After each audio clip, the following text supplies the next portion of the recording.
দিন শফি বাবার জন্মদিন শুভ শুভ শুভ দিন শফি বাবার জন্মদিন মহান সাতে ফাল্গুন শুভ হোক শুভ হোক نحمده ونصلي على رسوله الكريم أما بعد فأعوذ بالله من الشيطان الرجيم بسم الله الرحمن الرحيم برادران الإسلام عاشقان حضور النور صلى الله عليه وسلم عاشقان ওলি کرام عاشقان اهل তরিকত মুআজ্জাজ ও মুহতারাম উপস্থিত সম্মানিত এলাকাবাসী এবং عاشقان রাসূল আযম মজবুরনারীগণ আসসালামু আলাইকুম ওয়া রাহমাতুল্লাহি ওয়া বারাকাতুহু আমার সাথে এই গৌসুল আজম মজবুরনারীর শাহী ময়দানে আমার সাথে উপস্থিত আছেন আমাদের যাকে ঘিরে আজকে আমাদের আয়োজন গৌসুল আজম বাবার কিবলা কাবার পুত্র শাহজাদা গৌসুল আজম গৌসুল আলম মাওলানা সৈয়দ শফিউল বশর আনসারী উসমানদারি কিবলার নাতি মাওলানা সৈয়দ তৈয়বুল বশর আনসারী উসমানদারি উপস্থিত আছেন। এখানে শাহজাদা দরবার শরীফের আওলাদ উপস্থিত আছেন, আওলাদ দরবার শরীফের আওলাদ এবং উপস্থিত আছেন আশরাফিয়া দরবার শরীফের প্রতিনিধি এবং দেশ বরণ্য আলেম ওলেমা, যাদের থেকে আপনারা আসরের সালাতের পর থেকে জামাতের পর থেকে আপনারা এখানে কোরআন সুন্নাহর আলোকে বিভিন্ন আলোচনা আপনারা শুনেছেন। ইনশাআল্লাহ আমার কথা তেমন একটা নেই, কারণ আমি সারা বছর আপনাদেরকে নিয়েই থাকি। মোটামুটি আপনাদের সাথে সারা বছর কাটাই বিভিন্ন এলাকায় যে তরিকায় মেজবান দাঁড়িয়ে প্রচার এবং প্রসার কাজে যেটা আমাকে দায়িত্ব দিয়েছেন বাবা এবং মুশিদুল্লাহ আহমদ বাবা, ইনশাআল্লাহ আল্লাহ পাক হায়াত দারাজ দিলে সেই ধারা আমাদের চলতেই থাকবে। তো বিভিন্ন এখানে আজকে যে কোরআন সুন্নাহর আলোকে আলোচনা হয়েছে সেগুলো আপনারা আমল করবেন, সেগুলো শুনে নিজেদের চরিত্র এবং জীবনকে গঠন করবেন, যেন আমরা সবসময় আল্লাহ রাসূল এবং আল্লাহ ওলিদের যে নির্দেশিত আলোকিত পথ আছে সেই পথ আমরা যেন অনুকরণ ও স্মরণ করতে পারি। যে আল্লাহ তাআলা আমাদের সিরাতুল মুস্তাকিমের কথা বলেছেন সূরা ফাতিহাতে, সেটা যেন আমরা জীবনে আমল করতে পারি। আরেকটা জিনিস দেখেন, এখানে অনেক সমালোচনার কথা বলা হচ্ছে, সমালোচনা হবে এবং মাইপান্ডা শরীফের একটা বৃহৎ দরবার, এটা আল্লাহর দরবার, আল্লাহ রাসূলের দরবার, আল্লাহ ওলিদের দরবার। এখনো জামানা এমন হয়ে গেছে যে মানুষ স্বয়ং সৃষ্টিকর্তার বিরুদ্ধে ফেতনা সৃষ্টি করে, এখন আল্লাহকে মানা যাবে এমন মানুষও দুনিয়াতে, তাই না? সৃষ্টিকর্তা একজন, যে আল্লাহ ছাড়া কোনো কিছু নাই, সে আল্লাহর বিরুদ্ধে হাস্যকর, তাই না? কারণ আল্লাহর বিরুদ্ধে ফতোয়া দিয়ে কি লাভ হবে তার? হ্যাঁ, এখন আসেন রাসূল পাক সাল্লাল্লাহু আলাইহি ওয়াসাল্লাম, তিনি হলেন আমাদের আল্লাহর সর্বশ্রেষ্ঠ সর্বমহৎ সৃষ্টি, যাকে তিনি কুল কায়নাতের সুলতান করে পাঠিয়েছেন, সর্দার করে পাঠিয়েছেন, লিডার করে পাঠিয়েছেন, যাকে প্রত্যেকটা নবী পয়গম্বর আমার রাসূলের স্বীকৃতি দিয়ে তাদের নবুয়তিকে তারা প্রতিফলিত করছে। সেই রাসূলের বিরুদ্ধে এখনো ষড়যন্ত্র, এটা হলো তাদের দুর্ভাগ্য যারা কথা বলে, বুঝছেন?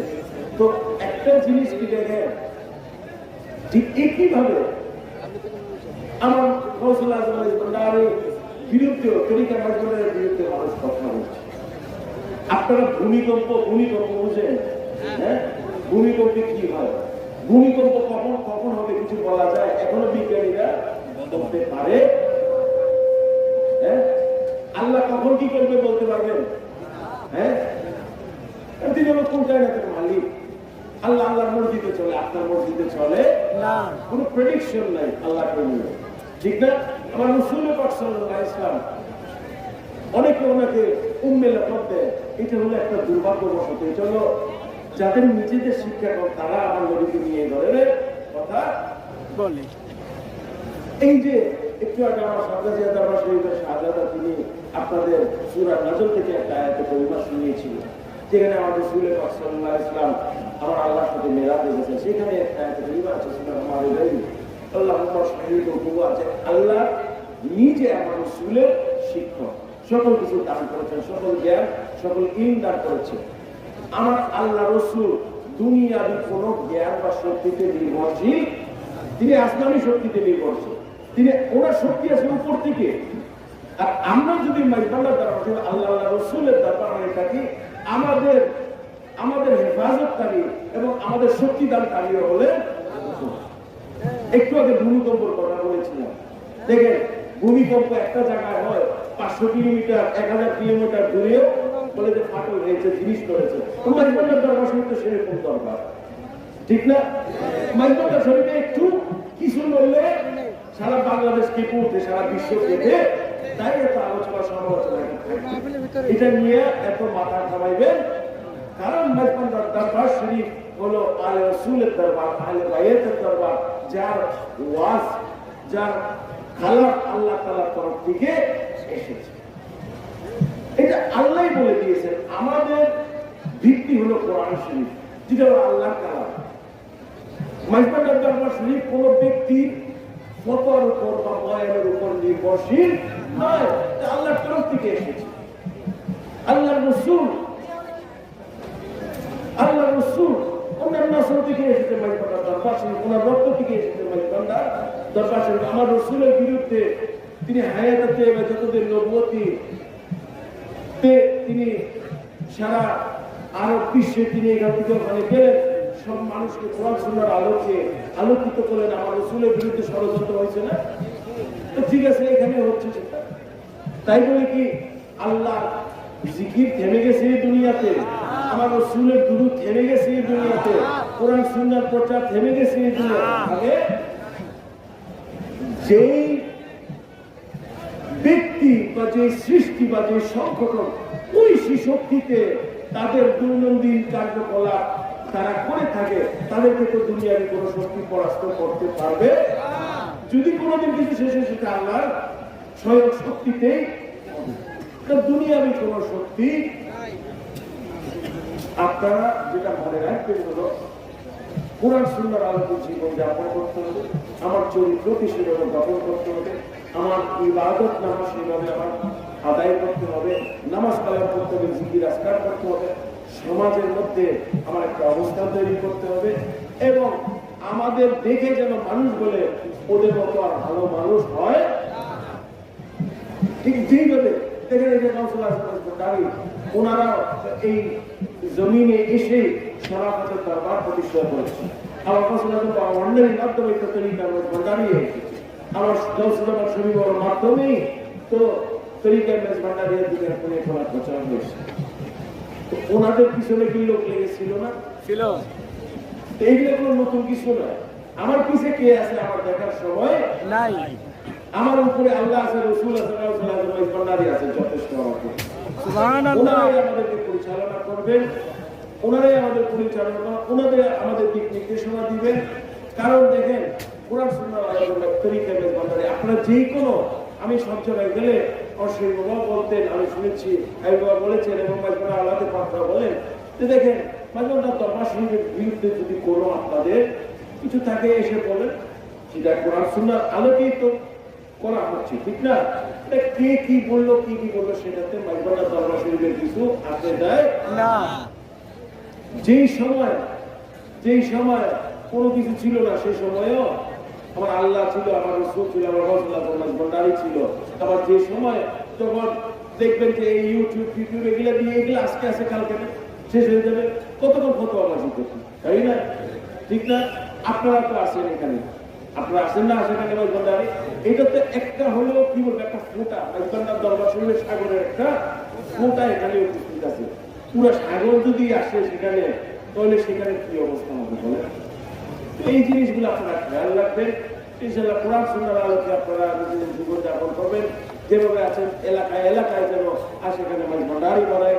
আমরা এটা আমার ভাই হিসেবে ভান্ডারি যেটা বলেছেন যে শিক্ষা, গবেষণা এবং মানুষকে জানানো, এগুলোর প্রতি আমাদের আরেকটু সময় দিতে হবে, এগুলো আরেকটু বড় করতে হবে।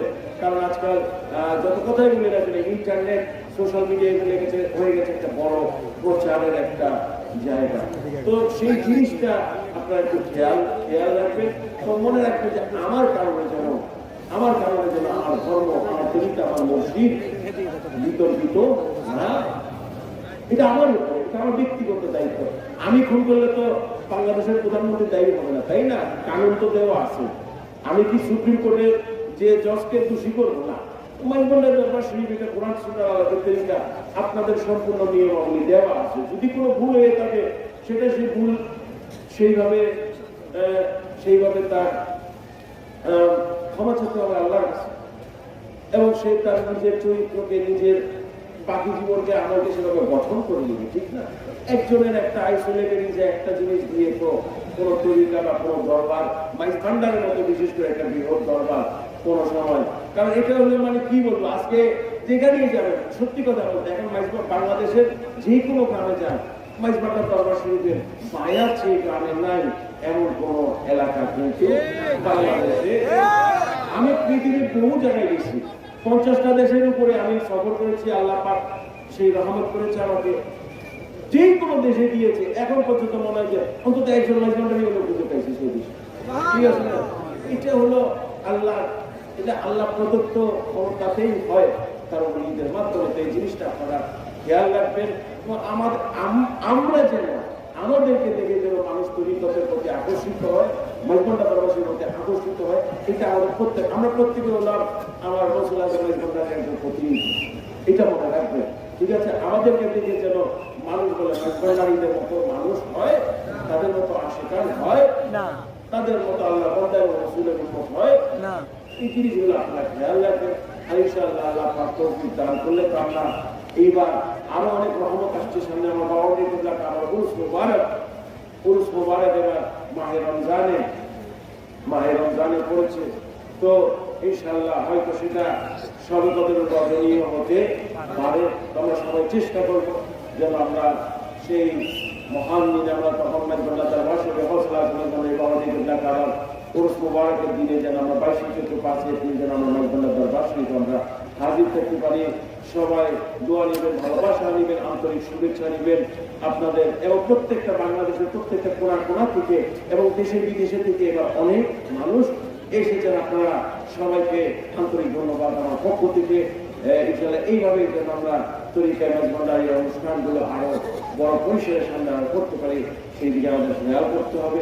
এবং এর বাইরে আপনারা বিভিন্ন বাংলাদেশের জেলা উপজেলা থেকে এসেছেন, বিভিন্ন দেশ থেকে এসেছেন, সব জায়গাতে কিন্তু মাইজবান্ডারে কিছু ওয়াজ মাহফিল সম্মেলন চলতে থাকবে, কিন্তু আগামী কিন্তু সারা বছরই চলে। তো আপনারা সেই জায়গায় আপনারা খবর রাখবেন এবং সেই জায়গাতেও কেন আমরা যেন আমরা মাইজবান্ডারের প্রতিনিধিত্ব সুন্দরভাবে করতে পারি আমাদের নিজ নিজ এলাকার সুবিধা দেখা। সবাই তোমার ভালোবাসা